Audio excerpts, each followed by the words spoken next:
Bring on attorney Brian Claypool. So, Brian, you've covered a bunch of these trials for us here. Your reaction to how speedy the jury deliberated. Yeah, hey, Jesse, great to be with you. I'm not surprised by the verdict, but I am shocked by how quickly the verdict came in because of what Bill was saying.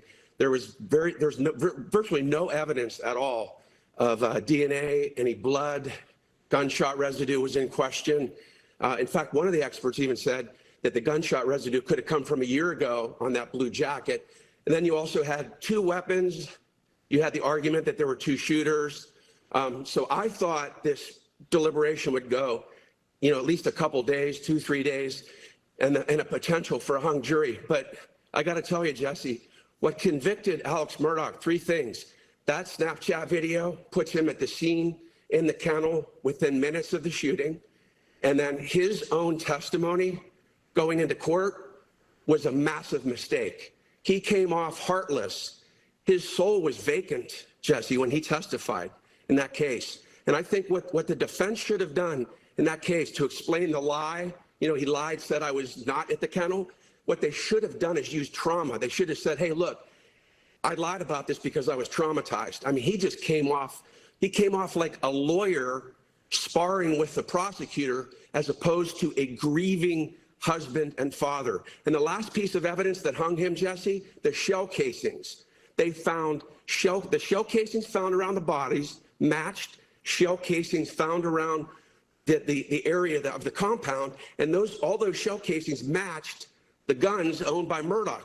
So the rebuttal closing was brilliant. The prosecutor said, there's nobody else that could have done this within that short amount of time, knowing that Maggie and Paul are at the kennel, right?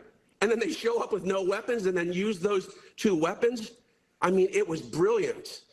See, he had some other theories that they floated about the cartel or some payback for the son's boat accident. The jury didn't buy any of that. Yeah, Jesse, they didn't buy that because of what the prosecutor said in rebuttal. His theme was 3 words, CSC, common sense case, right? I mean, people watch these shows on TV and they're expecting all of this, forensic evidence. But this rebuttal closing was really, really good because he brought it to the jurors, like, what does your gut tell you, right? What does your instinct tell you?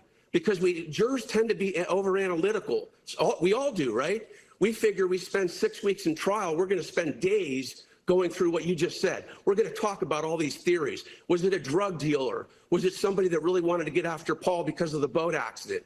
When you break it down to common sense, then that's what this jury looked at. And one other thing, Jesse, that I thought was really good was how the prosecutor in rebuttal said, look, you can prove guilt through circumstantial evidence if it's consistent, right? And it has to prove conclusively that crime was committed.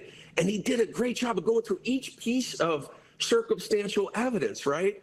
The blue jacket, the shell casings, Murdaugh's behavior afterwards. That all added up, and the jury just didn't buy all of the other, fictional theories. You sure are right about that. Thank you so much, Brian. Now let's bring in